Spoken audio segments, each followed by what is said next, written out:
know I should sleep, but the voices in my head go. Para, pam, pam, pam, pam.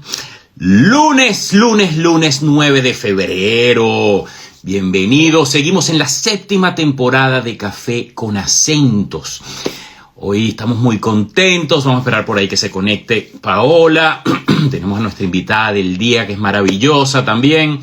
Ya tenemos a Pao por aquí. Vamos a ver.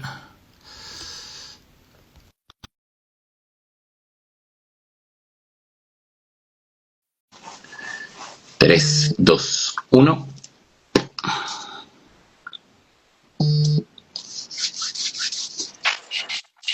Hello, hello. Gente linda, gente bella, hola, hola, qué dicha, hola Miguelín. ¿Cómo vas, Pao? Bien, bien, bien, por aquí desde la bella ciudad de Miami Beach. No sé si puedan ver Miami. atrás de mí que se alcanza a ver la Ah, playita. sí. ¿Sí ves? Wow.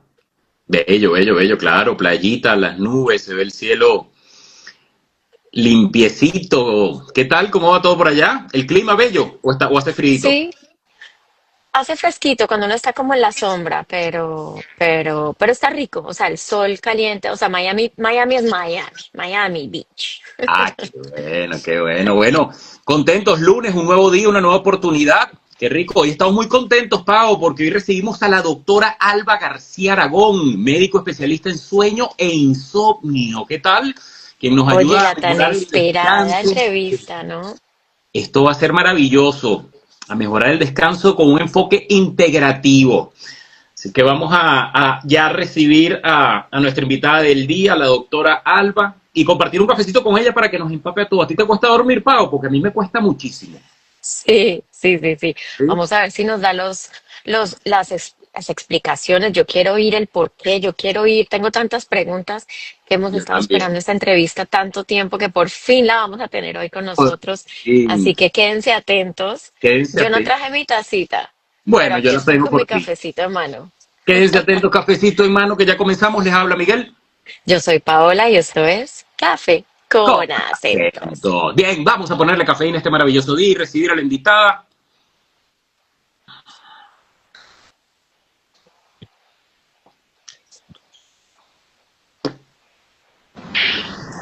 Alba, buenos días. Hola, ¿qué tal? Buenos días.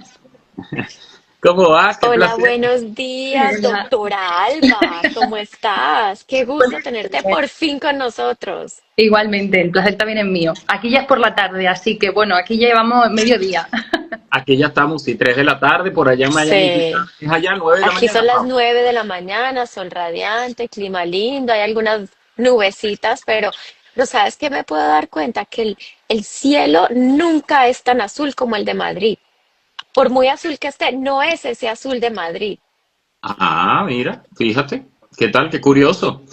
Sí. Y mira, bueno, doctora, bienvenida a su casa. Esto es Café con Acento. Qué Gracias. rico conversar contigo. Pau, ¿cómo estás durmiendo por allá en Miami?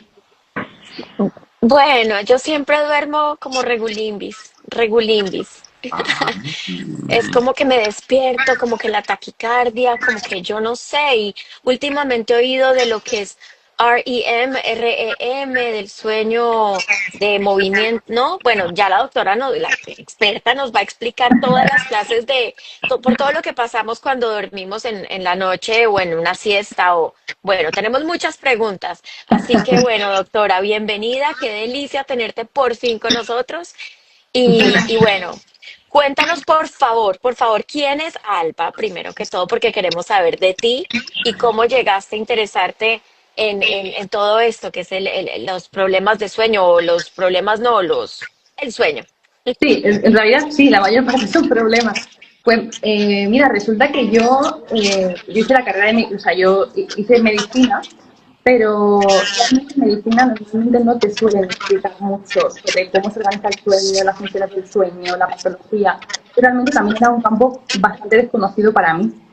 Pero es verdad que empecé dentro de la medicina integrativa y viendo toda la parte de medicina integrativa se me quedaba también aún corto el tema del sueño. Entonces empecé a especializarme un poquito más, hice un máster, empecé a trabajar en una clínica de medicina del sueño. A raíz de ahí me saqué el título de medicina del sueño europeo. Entonces, pues Pues bueno, trabajo en ello desde hace 5 años ya y la verdad que es algo que me apasiona y que cada vez me gusta más porque me parece algo que para el resto de personas es tan poco conocido como decíamos que al final pues el llevarlo a ellos y el tratarlo pues me llena mucho, la verdad. Qué maravilla. Qué interesante, ¿no? Y es que definitivamente muchas veces no somos conscientes de la importancia de dormir bien, ¿no, doctora? Sí, sí, porque de hecho lo damos por hecho, o sea, damos por hecho que el sueño viene solo y cuando no viene creo que lo tendemos a normalizar. Es decir, normalmente cuando uno se resfría, por ejemplo, a los 3 días está en el médico, pero cuando uno duerme mal, normalmente no pide ayuda a la primera ni a la segunda, o sea, lo deja pasar, lo deja pasar. Y ahí el aspecto importante es que uno tiende a normalizar el cansancio con el que me levanto, con lo cual cada vez se hace menos difícil el no dormir y se tiende a cronificar, por ejemplo. Entonces, pues yo creo que esa es una de las partes más importantes de este mundo, dentro de la medicina del sueño, que se tiende a dar poca importancia a lo que realmente supone. Y los riesgos son graves, ¿no? Sí, O sea, claro. sueño... Claro, porque pensar que al final durante el sueño, o sea, ahí podríamos hablar de riesgos o de posibles patologías tanto a corto plazo como a largo plazo, ¿no? Pero es cierto que a corto plazo es lo típico que al día siguiente pues te levantas más irascible, te levantas más sensible a todo lo que te puedan decir, con menos capacidad de concentración. Eso es algo que, bueno, que quien duerme mal una noche al día siguiente sabe lo que es. Pero es verdad que a largo plazo, si hay un sueño, ya no solo corto en cantidad porque tengamos un insomnio, sino de mala calidad, si es que se asocia al desarrollo de muchas enfermedades. Es como, a mí me gusta explicarlo como el que compra lotería y en vez de comprar una papeleta, pues compra 2. Pues esto es igual. Quien duerme mal, pues si es cierto o poco, tiene más posibilidad de desarrollar ciertas patologías de carácter pues cardiovascular, metabólicas, al final, pues bueno, no tiene por qué pasar, pero es más probable que pueda pasar. Doctora, ¿qué es lo ideal? Yo sé que cada cuerpo es diferente, cada ser humano es su propio mundo, pero ¿qué es lo ideal? Como generalizando, ¿qué es lo ideal? ¿Cuántas horas de sueño? Y de ese sueño hay el REM, ¿no? Uh-huh. ¿Verdad? Eso Y hay también el sueño profundo, que es donde uno se regenera, ¿verdad? Entonces, es. cuéntanos un poco, explícanos cómo debería ser lo normal. Como debería. Sí, pues mira, Paula, al final el mayor porcentaje de la población, lo normal, lo ideal en una persona adulta, claro, es entre 7 y 9 horas, ¿vale? Sería lo ideal. Es cierto que luego hay un porcentaje muy pequeño, menor del 5%, en ambos extremos, es decir, hay gente que por biología necesita dormir 4 o 5 horas y está estupendamente al día siguiente, y gente que por el contrario, sin que ocurra nada más por la noche, es decir, sin que yo tenga otra patología que me interrumpa el sueño, necesita dormir 10, 11 horas, pero es un porcentaje mínimo de la población, lo ideal es entre 7 y 9 horas. Pero a mí esto, realmente lo que me gusta, el mensaje que me gusta dar es que tiene que ser el tiempo de sueño que a ti te permita estar al día siguiente en tu 100%. Igual para mí son 7, para ti son 8, para otra persona son 5, pero claro, aquí hay que tener cuidado con lo que hablábamos antes de normalizar el cansancio. Yo puedo pensar que estoy perfectamente con 7 horas o con 6 horas y luego de repente empiezo a dormir 7 u 8 y digo, pues no estaba tan bien como yo pensaba. Pero bueno, en resumen, esos 7, 9 horas lo más habitual, teniendo en cuenta que luego hay short sleepers, parte mínima de la población que necesita 4 o 5 horas, y los long sleepers que necesitan un poquito más. ¿Qué pasa? Que como tú me preguntabas, al final no todo es cantidad, sino que también es importante la calidad. Y en calidad también hablamos de porcentaje de cómo se distribuyen las fases de sueño, que ahí es donde entra lo que me contabas del sueño REM. Entonces, ¿qué pasa? Que a lo largo de la noche hay varios ciclos de sueño, entre 4 y 5 habitualmente, que se repiten uno detrás de otro. Y cada ciclo tiene 4 fases, pero lo podríamos dividir en sueño REM y sueño no REM. Dentro del sueño no REM está la fase 1, la fase 2 y la fase 3, ¿vale? La fase 1, para que os hagáis una idea, es el típico momento en el que yo estoy en la cama, estoy dormido, pero realmente estoy escuchando a roncar al de al lado, o al de arriba, o caminar al perro. Es una fase muy ligera, ¿vale? Esa es la fase 1. Luego la fase 2 es un poquito más profunda, empieza la musculatura a relajarse, al final es un poquito más profundo que el 1, pero sigue sin ser un sueño profundo como tal. Luego viene la fase 3, que es el sueño profundo en sí. Es la fase en la que nuestro sistema hormonal, es verdad que es donde más se equilibra, tanto en nuestro sistema hormonal como el refuerzo que se produce en nuestro sistema inmunológico, se refuerza nuestra memoria, y luego viene la fase REM, ¿vale? La fase REM es la segunda, podríamos decir, en profundidad, es también muy importante, sobre todo para mi salud más emocional, porque nos permite regular esa parte.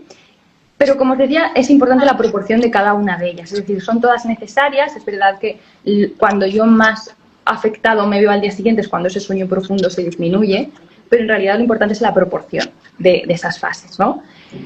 Y entonces cada ciclo se repite uno detrás de otro. Fase 1, fase 2, fase 3, fase REM y empiezo de nuevo. Eso es la teoría. Es verdad que luego en la práctica, pues si hay algo que me lo interrumpe, pues no siempre es así, pero en la teoría es así. Ah, ok, o sea, son ciclos que se van repitiendo durante las 7, 9 horas. Eso es. O sea, Duran unos 90. la fase uno, entonces empiezo con el sueño livianito que estoy oyendo, que eso para mí, cuando uno se convierte en mamá, yo ahí vivo. Entonces yo me tengo que poner Total. tapones para poder profundizarme, para poder conscientemente desconectarme, porque siempre estoy atenta a que el Claro. vecino, el no sé qué, que suena todo lo que está pasando, así no sé en mi casa. Entonces pasa esa fase donde uno oye todo, luego un poco como más cuando uno se va desconectando, se va relajando, que ahí es cuando uno salta de pronto y vuelve a la consciente, a la primera, ¿o qué? O sea, ¿te refieres a cuando hay un espasmo de esto que te parece que te estás cayendo? Sí, la Ajá. Sí. empieza, claro, ese espasmo normalmente no suele ser algo patológico, se llama mioclonía del sueño, o sacudida ítmica, y básicamente es porque el cuerpo, cuando la musculatura ve que se está relajando de más y pasa de un estado de vigilia a un estado de sueño, sin querer lo interpreta como un peligro. Entonces lo que intenta es despertarte porque él piensa que está en peligro. Entonces ahí empiezas de nuevo a empezar. Como bien dices, te despiertas, fase 1, fase 2.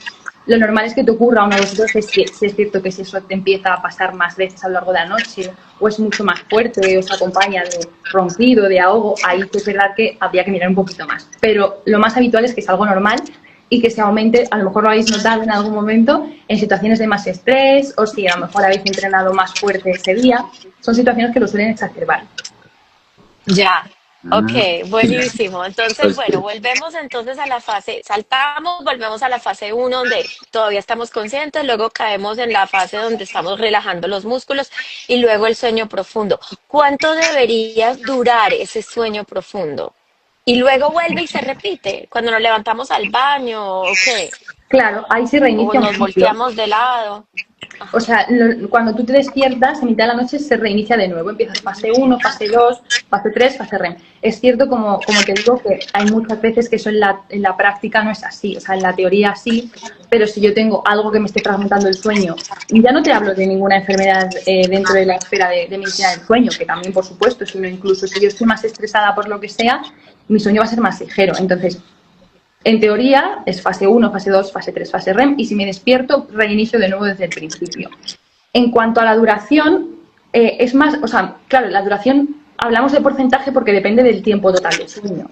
Entonces, ese sueño profundo, lo ideal es que se ocupe entre un 20 y un 30% del total, del 100%. Es decir, si yo duermo 6 horas, pues que ocupe entre un 20 y un 30 de esas 6 horas. Ya, ok. El REM, por ejemplo, es entre un 20 y un 25. wow. Todo un mundo lo del sueño. Ahora, 20, doctora, por 25. curiosidad, Alba, en tu consulta, me imagino que obviamente cuando va un paciente que tú le analizas mucho los hábitos, ¿no? Y entre los factores que supuestamente todo el mundo comenta, siempre hablan pues de que las comidas pesadas en la noche afectan el sueño, el alcohol afecta el sueño, el estrés, obviamente, ruidos, luces, sobre todo también hablan mucho de este tema del Del café. café. Te quería preguntar, ¿cuál es el común, o sea, cuál es el que tú ves que es el mayor hábito, o sea, de las personas que sufrimos? Porque me meto yo en ese paquete de la gente que sufrimos un poco de insomnio, que nos cuesta dormir, ya después dormimos y logramos descansar un poco, pero ¿cuáles son los hábitos más comunes que nosotros como personas, sabes, llevamos a cabo y nos afecta el sueño? Pues yo, Miguel, te diría, actualmente en la población adulta, el que yo sea consciente, que yo vea más habitualmente, es el ritmo de vida que llevamos.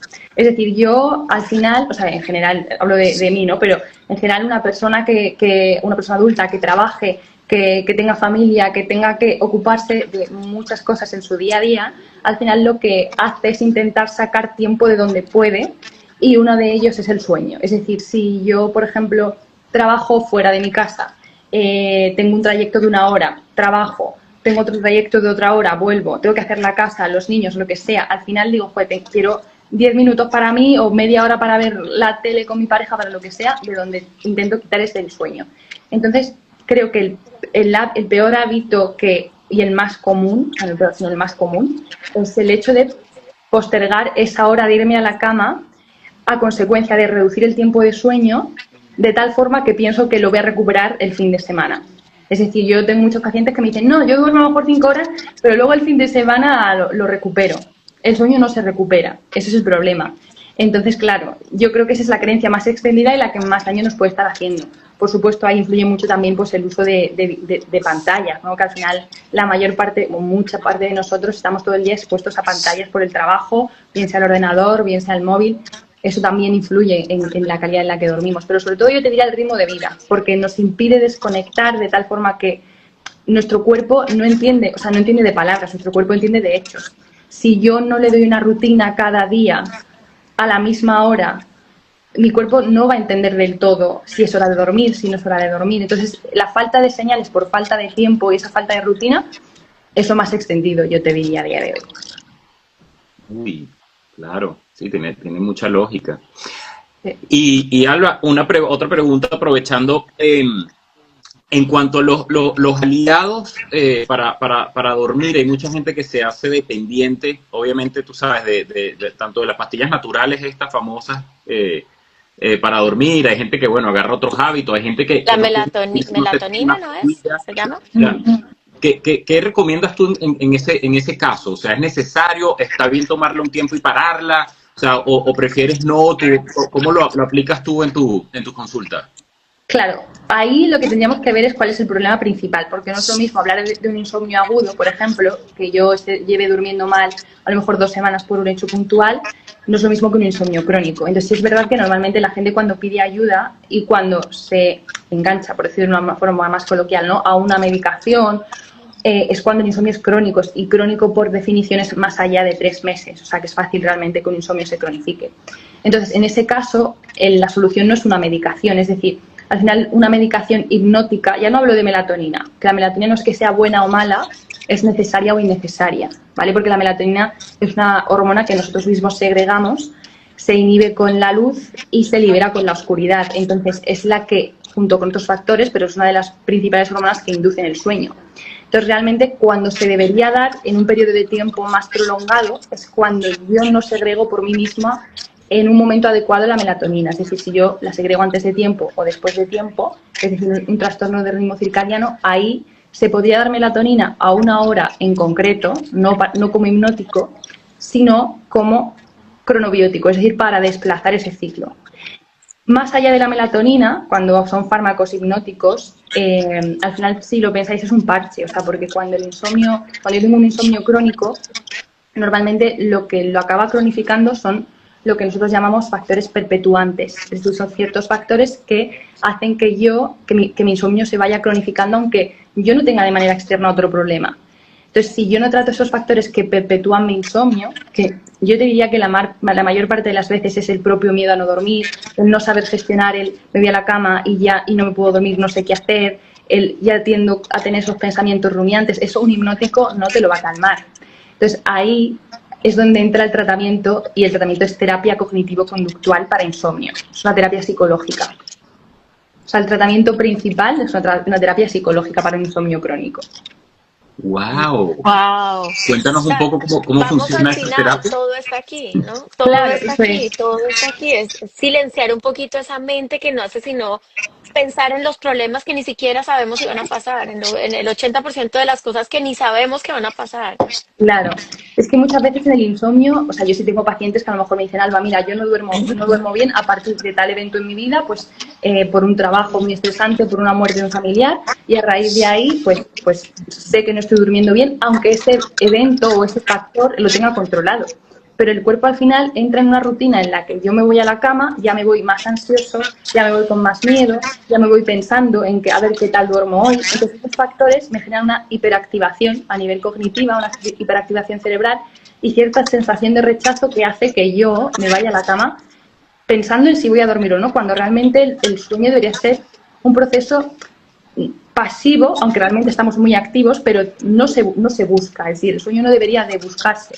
Yo a día de hoy me voy a la cama y no pienso en dormiré hoy, no dormiré, o sea, directamente doy por hecho que duermo. Cuando yo busco el dormirme, me genera una hiperactivación que me dificulta el hecho de conciliar o el hecho de mantenerlo. Hay gente que a lo mejor concilia bien el sueño, pero en mitad de la noche se despierta y no se consigue volver a dormir. O se duerme, pero a lo mejor tarda una hora o dos.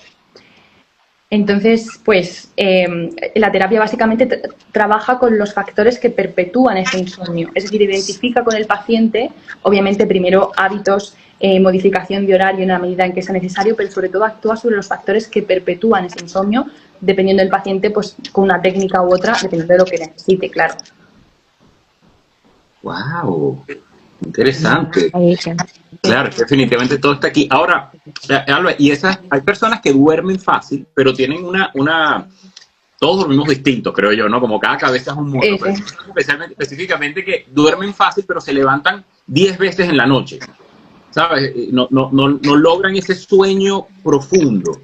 Eso viene justamente también por ya a nivel acá, o también puede ser de alguna manera u otra, de repente algo que falte en el cuerpo. A veces hay gente que habla, tú sabes, ay, tienes que tomar más magnesio, ay, no, tienes que tomar tal cosa, o sea, todo el mundo tiene esos doctores de cabecera, ¿no? Entonces, cuéntanos un poco. Sí, pues ahí, Miguel, lo primero que te diría, lo más importante ahí sería hacer una buena historia clínica, porque es verdad que, como bien dices, hay veces que a nivel orgánico, a nivel interno, está todo perfectamente y, sin embargo, es esa faceta más conductual la que me lo ocasiona. Es decir, si yo estoy más en alerta, pues tengo más capacidades, tengo más posibilidades de despertarme por esa alerta sostenida, pero no siempre es conductual, o sea, no siempre es un insomnio primario. Muchas veces te das cuenta, haciendo la historia clínica al paciente, que, o sea, tienes que preguntar por síntomas que le puedan despertar o fármacos que esté tomando, enfermedades que tenga independientemente del sueño, pero hay patologías de sueño que me fragmentan el sueño, valga la redundancia. Es decir, yo, por ejemplo, puedo tener unas piernas inquietas, ¿no? Esas piernas inquietas al final me fragmentan el sueño y hacen que yo tenga más posibilidades de tener un sueño ligero y de despertarme. Una apnea del sueño, pues ocurre igual. Entonces, lo primero que habría que hacer es una buena historia clínica, preguntar al paciente por sintomatología, tanto durante el sueño como luego externo a ello, que aquí también es muy importante la pareja de cama, porque al final muchas veces el propio paciente, sobre todo, yo tengo muchos pacientes, la mayor parte son varones, pero también hay mujeres, pero que vienen a consulta y me dicen, yo vengo aquí porque me manda mi mujer, y es simplemente porque roncan y ellos no se dan cuenta. Y entonces, ahí el motivo de consulta no es insomnio, pero hay gente con apnea o que ronca, o sea, que viene por ronquido y por insomnio y luego te das cuenta, por ejemplo, que tiene una apnea, ¿no? Entonces, ahí lo que habría que tratar es la patología de base y ver si ese sueño se reorganiza y vuelve a ser con una proporción de fases, vuelve a estar con una proporción de fases adecuada. Obviamente también la analítica es importante, hay que mirar parámetros analíticos, pero el tema de la suplementación, muchas veces tendemos a probar suplementos a la ligera sin saber si realmente el problema es ese. Eso es algo que está muy extendido y a lo mejor yo estoy tomando cierto suplemento que me ha dicho mi vecino del tercero que va bien, pero es que a lo mejor a mí no me está haciendo nada.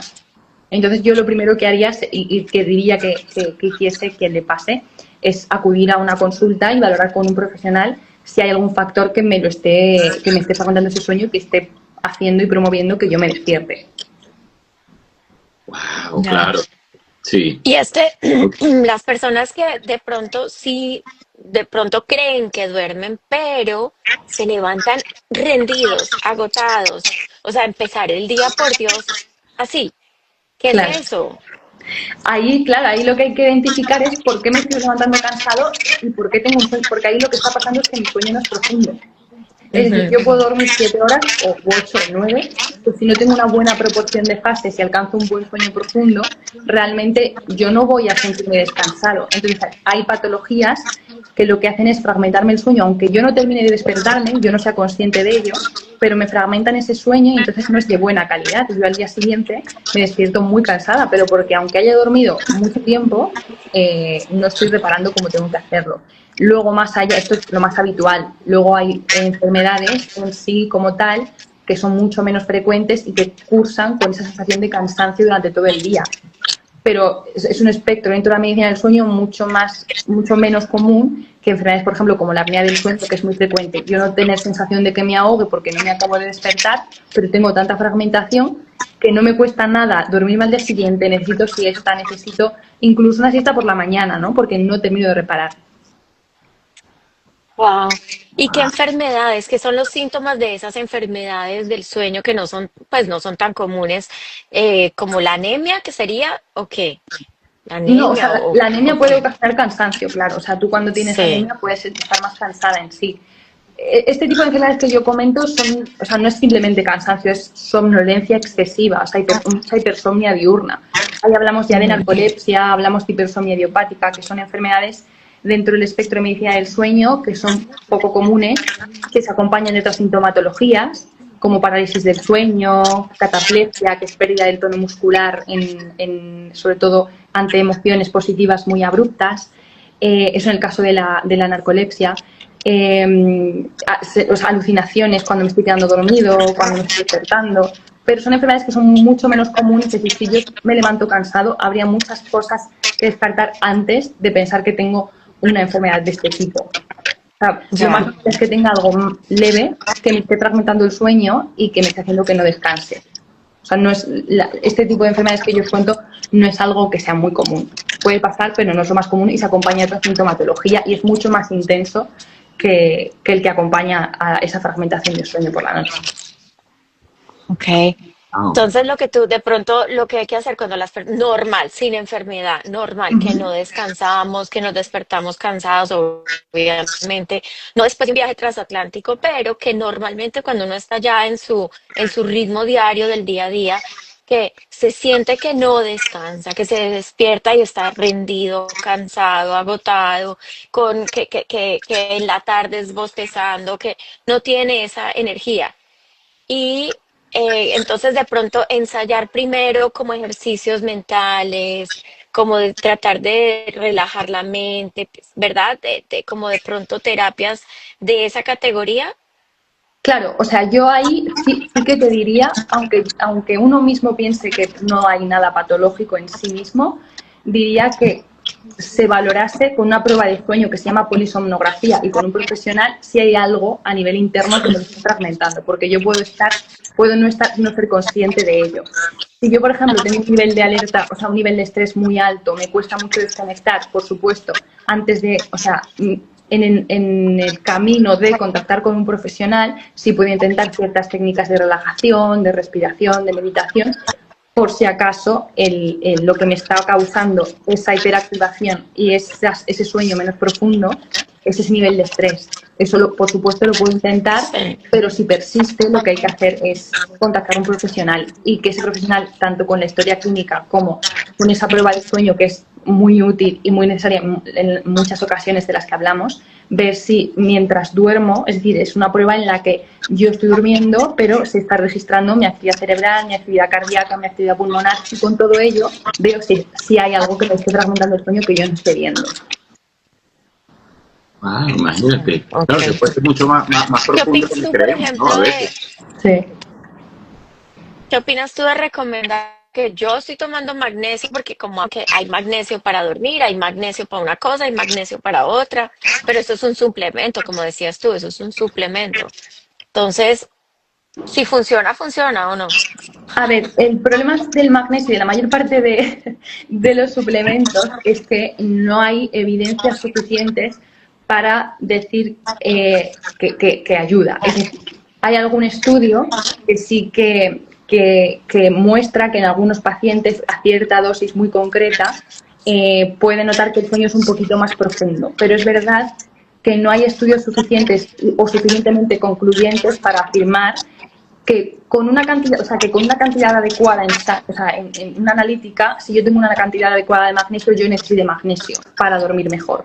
O sea, sí, hay algún estudio aislado que te puede hablar de que hay algunos pacientes que mejora ese sueño y que es un poquito más profundo, pero no son concluyentes, por decirlo de alguna forma, ¿no? No es algo que fervientemente yo te pueda decir, mira, Paola, sí, tienes que tomar esto y así vas a dormir súper profundo, porque si tu nivel en sangre es normal, pues puede no hacerte nada.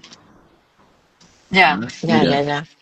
Oye, Alba, Bueno. y ahí en cuanto, tú sabes que vivimos con creencias, ¿no? Desde pequeño nos enseñan y nos dicen, tú sabes, de repente, no comas tarde porque entonces vas a tener pesadillas. O de repente te dicen, sabes, no, hay gente incluso que decía, tómate una copa de vino tinto antes de dormir, que eso ayuda a dormir. Y después resulta que cuando bebes alcohol o algo, más bien digamos, te afecta el sueño completamente, ¿no? Sí. Entonces, entre todas estas creencias y que uno ha escuchado, y yo creo que cada país es distinto, y bueno, hay países donde cenan tardísimo, como aquí en España, que nosotros cenamos más temprano, o sea, distintas costumbres, ¿no? ¿Qué tips nos recomendarías tú en verdad en cuanto a esa parte, por lo menos de lo que es la comida, de lo que es eso? Si es verdad, bueno, de repente comerlo más temprano, comer más ligero, hay algunos alimentos que te ayuden, en verdad, porque también en redes sociales sale siempre, tú sabes, no, el mejor alimento para antes de acostarte a dormir es un kiwi, y eso te deja dormido. O sea, Claro. si existen alimentos y cosas que en verdad te ayudan, o también son... A ver, en ese sentido, por ejemplo, en el tema de alimentación, es verdad que hay ciertos alimentos ricos, por ejemplo, en triptófano. Pero claro, la cantidad a ingerir sería mucho más alta que a lo mejor un kiwi. Entonces, es verdad que hay ciertos alimentos que te pueden ayudar, pero a mí no me gusta hablar de un alimento en concreto, sino en la proporción, en cómo distribuyo mi plato. Sobre todo por los picos de glucosa que se pueden, más que por el componente, como hablaba de triptófano en el kiwi o en la leche o algo así, porque ahí las cantidades tienen que ser mucho mayores de las que consumimos. Sí que en el tema de alimentación ayuda mucho, por supuesto, el cenar 2 o 3 horas antes de dormir, o sea, separarlo 2 o 3 horas antes de irme a la cama, pero además distribuir bien el plato.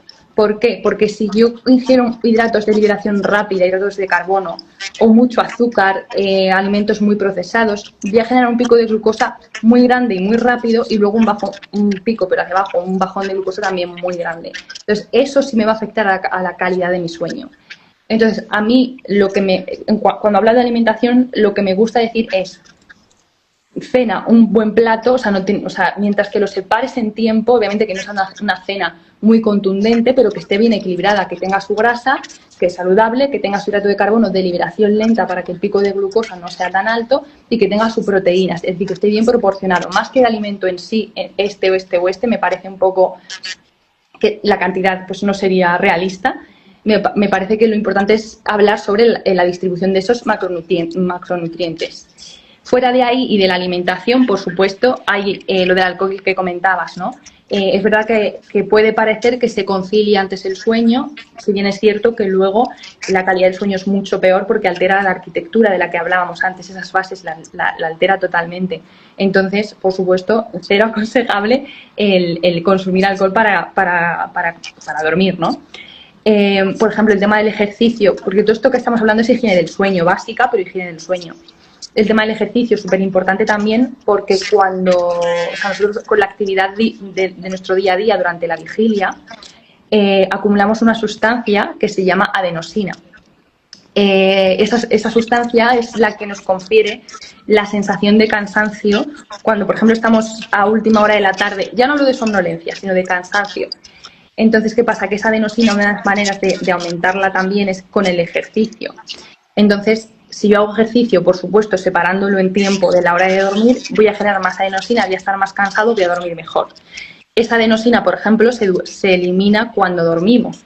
De ahí otro consejo de las siestas. Allí a lo mejor no es tan habitual el hecho de dormir una siesta, que realmente aquí en España cada vez lo es menos, yo creo, es más la creencia extendida. Entonces, si se elimina esa adenosina, esa sustancia que nos da la sensación de cansancio cuando dormimos, también lo hace aunque durmamos por la tarde. Por eso se desaconsejan siestas largas, porque si yo elimino mucha adenosina en ese momento, va a llegar la noche y no voy a tener suficiente como para sentirme tan cansado. Entonces, aunque mi melatonina esté perfectamente bien controlada, tanto en nivel como en momento, esa parte, la parte de la adenosina, ese proceso, no va a ser igual. Entonces, siestas sí, pero menos de unos... Con 20 minutitos tenemos perfecto, sería una duración perfecta. Y luego, súper importante también, y yo creo que en la sociedad en la que vivimos es algo que es más difícil, es la exposición a la luz solar, porque es la que se encarga de regular nuestros ciclos circadianos, es decir, la secreción de melatonina. Entonces, si yo me expongo a la luz por la mañana, mi cuerpo va a entender que es de día y entonces va a entender que no tengo que segregar melatonina, esa secreción. Y de la misma forma que tengo que evitar pantallas, exposición lumínica por la tarde-noche, porque al final en ese momento es hora de que empiece a segregarse la melatonina, con lo cual si yo me expongo mucho a la luz, mucho a pantallas a esa hora, va a haber afectada esa secreción. Entonces, en la sociedad en la que vivimos también hay que controlar mucho el tema de la exposición lumínica, tanto a bien, es decir, a la luz solar cuando toca, que es maravilloso, porque al final si yo estuviera expuesta a la luz solar todo el día, en cuanto a regulación del ciclo circadiano sería perfecto. ¿Por qué? Porque al final mi ciclo debe de sincronizarse con el mismo. Entonces, cuando esté oscuro, mi cuerpo estará interpretando que es de noche, que es lo que tiene que interpretar. No interpreta que es de día por estar con una pantalla. Yo creo que esos serían los consejos así de higiene de sueño básica más importantes que habría que seguir. El ejercicio distanciarlo, la cena distanciarla también, distribuirla bien, exposición lumínica y sobre todo también tener una rutina, aunque sean 20 minutos antes de dormir, por lo que hablábamos antes, porque el cuerpo no entiende de palabras, el cuerpo entiende de acciones, y si yo repito la misma acción, sobre todo si me relaja cada noche, mi cuerpo va a saber cuándo es momento de irse a la cama. Entonces, cada día, o sea, el hecho de repetirla cada día le va a dar la señal a mi cuerpo de decir, oye, vale, ya es hora de dormir, hay que relajarse, hay que activar ese parasimpático y desactivar ese sistema simpático, o atenuarlo, mejor dicho, porque es hora de relajarse. Entonces, tener una rutina, por ejemplo, súper importante también. Qué bien. Doctora, y hay gente que, por ejemplo, llega la noche y pues o sea, lo que decimos en mi país es que es un ave, es un búho, es un ave nocturna, le entra una energía en la noche que no ha tenido durante todo el día. ¿Por qué pasa esto? Eso es porque dentro de lo que hablamos antes de la secreción de melatonina, he mencionado así por encima un poco los ritmos circadianos, son ritmos que se repiten cada 24 horas, ¿no? Entonces, en este caso hablamos de la melatonina. ¿Qué pasa? Que esa secreción de melatonina se puede desplazar hacia adelante un poquito o hacia detrás un poquito. Es decir, yo puedo segregar la melatonina un poquito antes y entonces seré más alondra. ¿Por qué? Porque la melatonina, al segregarla antes, me costará poquito conciliar el sueño, pero sin embargo me despertaré antes de lo normal. Y por el contrario, si yo segrego mi melatonina un poquito más tarde, seré más búho, es decir, yo me activo más por la noche porque tardo más en segregar la melatonina y me cuesta más levantarme por la mañana. Es verdad que ahí hablamos de variaciones de la normalidad, es decir, un desplazamiento leve. Luego hay trastornos que se llaman trastornos del ritmo circadiano, en el que ese desplazamiento es mayor, lo cual se puede revertir, igual que si se desajusta, pues se ajusta de nuevo, pero ya ahí no hablaríamos de búho o de alondra, sino que sería un espectro más allá de la normalidad. Wow. ¿Y ahí qué se hace? Ahí se consulta contigo, se consulta con una clínica del sueño. Claro, ahí lo que habría que hacer es, tanto con melatonina como con luminoterapia, o bien, o sea, normalmente suele ser con lámparas de luminoterapia o con gafas de luminoterapia, que no son las de los cristales de colores, sino unas gafas específicas que emiten una luz que te incide de tal forma que ayuda a tu cerebro a pensar que es de día. Entonces, lo que se hace con esa luz y con melatonina a una hora u otra, dependiendo de la cantidad de desplazamiento que tú tengas, nos ayuda a ajustar ese ciclo. Entonces, claro, eso sería necesario contactar a un profesional, sobre todo de cara a ver en qué momento hay que poner cada tratamiento, cuánto tiempo hay que dejarlo, pero se puede revertir. Wow. Alba, Qué y maravilla. me quedé entre me gustó eso de los consejos de higiene del sueño. ¿Qué tal es la ducha nocturna? Pues una ducha, a lo mejor una horita antes de dormir, con agua tibia, tampoco muy caliente, es algo que favorece nuestro ritmo circadiano. ¿Qué pasa? Que si yo me doy una ducha muy caliente, justo antes de irme a la cama, la temperatura va a tender o sea, le va a costar un poquito más descender y el cuerpo necesita descender un poquito esa temperatura, es otro de los procesos que regula el sueño, cuando duermo, es decir, esa temperatura más o menos disminuye medio grado cuando duermo, entonces eso me facilita el mantenimiento y la conciliación del sueño. Entonces lo ideal es una ducha de agua tibia que haga que yo me relaje y que cuando yo me vaya a la cama esa temperatura tenga la posibilidad de descender. Entonces una ducha de agua tibia, perfecto. Muy caliente, es verdad que yo aconsejo que no sea muy caliente, más que nada por lo que hablamos de la temperatura. Claro. Ah, No tenía ni idea de la temperatura. mira, Mira, aquí estamos aprendiendo. qué curioso, ¿no? Qué maravilla. Sí, no, les recordamos que estamos con la doctora Alba García Aragón. Doctora, y quien quiera hacer una consulta contigo, Alba, cuéntanos dónde te conseguimos, cómo más o menos es, hay un sistema, digamos, cuéntanos eso, una vez a la semana, cómo funciona un poco las consultas contigo.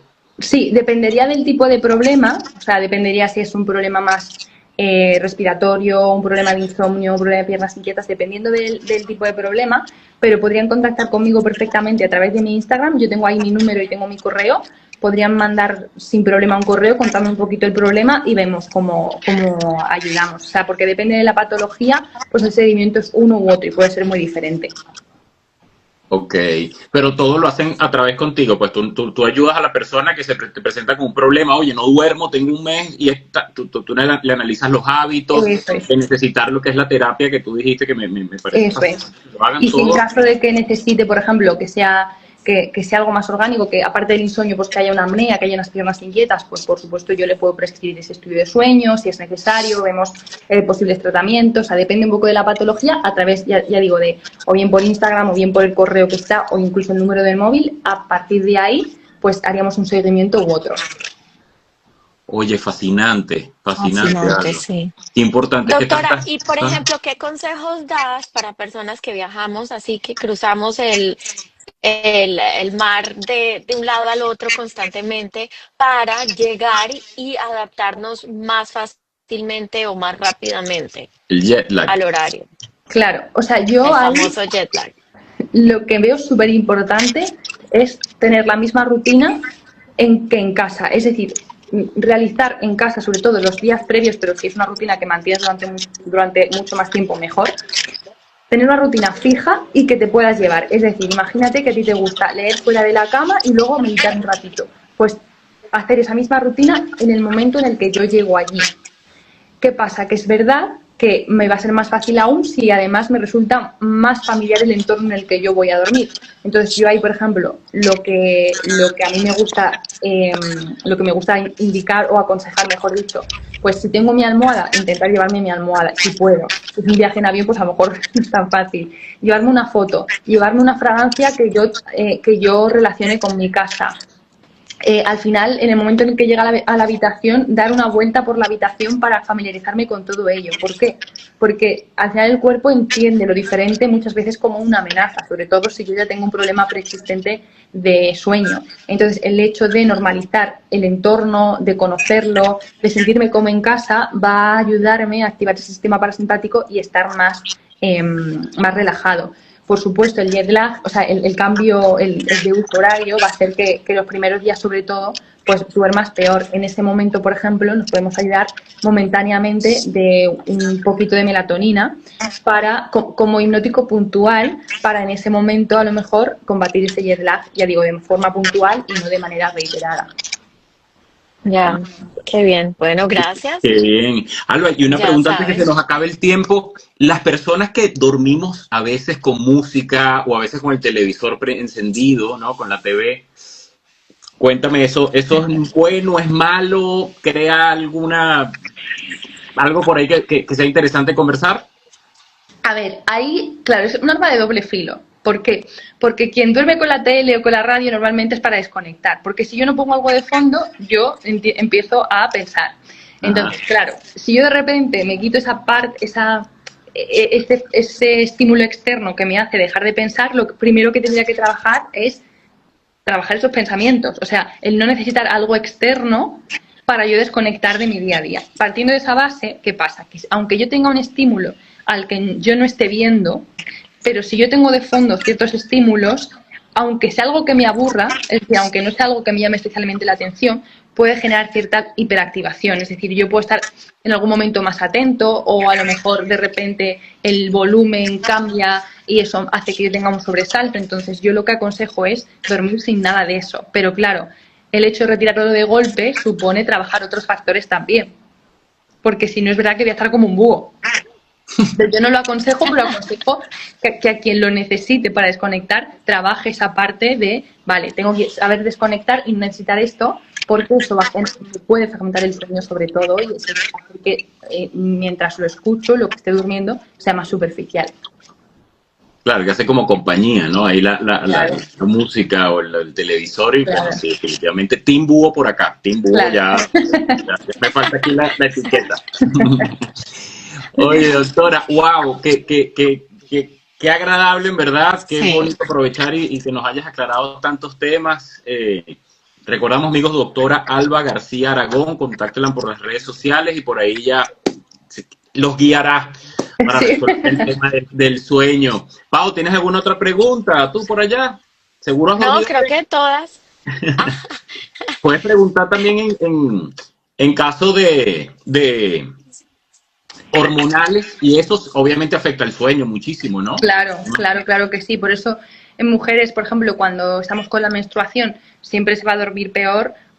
A lo largo de me refiero con las fluctuaciones hormonales en el ciclo de cuando yo ovulo, cuando yo menstruo, al final ahí va a variar mucho la calidad del sueño, igual que ocurre, por ejemplo, durante el embarazo o tras la menopausia, por esa bajada de hormonas, ¿no?, que hay. Entonces, por supuesto, tanto en hombres como mujeres, pero la fluctuación mayor ocurre en mujeres, ¿no?, y más habitualmente, con lo cual es lo que más nos va a afectar a la hora de dormir. Sobre todo eso que os digo, cuando más se ve, por ejemplo, en menopausia, en mujeres que empiezan con la menopausia o incluso en periodo de premenopausia, con esa labilidad de los niveles hormonales de estrógenos y de progesterona, uno de los síntomas, no siempre, pero muy a menudo, es ese sueño de peor calidad o incluso insomnio.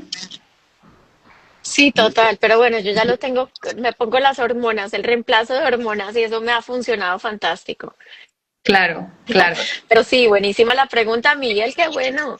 La andropausia te tiene haciendo preguntas. La- Qué eres yo, yo- parte de yo nosotras. pienso por todos, ¿no? Y por mí también. En un momento me dará la andropausia. Así que cuando me venga la andropausia ya sé que me costará dormir y bueno, ya. Hay que estar preparado para todo en la vida, doctora. Para todo. Oye, qué placer en verdad. Qué placer compartir este cafecito. Muchísimas gracias, doctora. Igualmente. Desde aquí estamos, bueno, tú sí estás en Madrid, Pau está del otro lado del continente, ya vendrá, ya sabes. Ya esta noche vuelo, ya esta noche vuelo. Entonces, sí, buenísimo que en los aviones, cuando se vuele de noche, también tratar de hacer una rutina, lavarnos los dientes, como para que el cuerpo vaya entendiendo, ¿verdad? Que ya vamos es a dormir. O sea, tienes que ir acostumbrando tu cuerpo al horario que vayas a tener. Es decir, tú en este caso de vuelta. Sí. Bueno. Ok. Eso es. No, buenísimo, Doctora doctora, muchas Alba. gracias. Qué Gracias maravilla a tenerte vosotros. con nosotros. Estábamos ya, mejor dicho, ¿cuánto tiempo esperamos para poder tenerte acá? Qué honor, qué bendecidos somos de tenerte aquí en el programa. Y bueno, bienvenida a la familia de Café con Muchas Acento. Ya gracias. eres parte de nosotros y de verdad que muchas gracias por contestar todas nuestras preguntas. Y esta información es buenísima. Todos necesitamos sueño, todos necesitamos entendernos, entender nuestro sueño, cómo es la importancia de poder descansar para poder recuperar, sea pesadillas o sea sueños bonitos. La importancia es la calidad del sueño. Puede que tengamos pesadillas, pero si dormimos profundo, igual, ¿verdad, doctora? Se recupera, regenera las. Claro, o sea, ahí lo que pasa es que las pesadillas habría que mirar un poquito más allá si son muy frecuentes, porque es verdad que hay trastornos por pesadillas como tal. Entonces, hay que mirar el tipo de pesadilla, la frecuencia, desde cuándo, en qué momento del sueño. Entonces, sí es cierto que si es algo aislado de vez en cuando, es algo normal, pero cuando eso se reitera, habría que mirar un poquito más allá. Si es una parasomnia, es como un trastorno por pesadillas, o si por el contrario hay algo que las esté provocando. Porque hay enfermedades de sueño, que, por ejemplo, una apnea de sueño, apneas de sueño son paradas respiratorias de segundos de duración durante la noche. Hay veces que también se traducen pesadillas. La persona que las sufre sueña que se está ahogando o se sueña que la persiguen. Entonces, bueno, si esas pesadillas se repiten mucho, hay que descartar que no sea por algo secundario o que no sea un trastorno por pesadillas. Eso también. Porque me pueden fragmentar el sueño, claro. Wow, parasomnias, le dijiste. Uh-huh.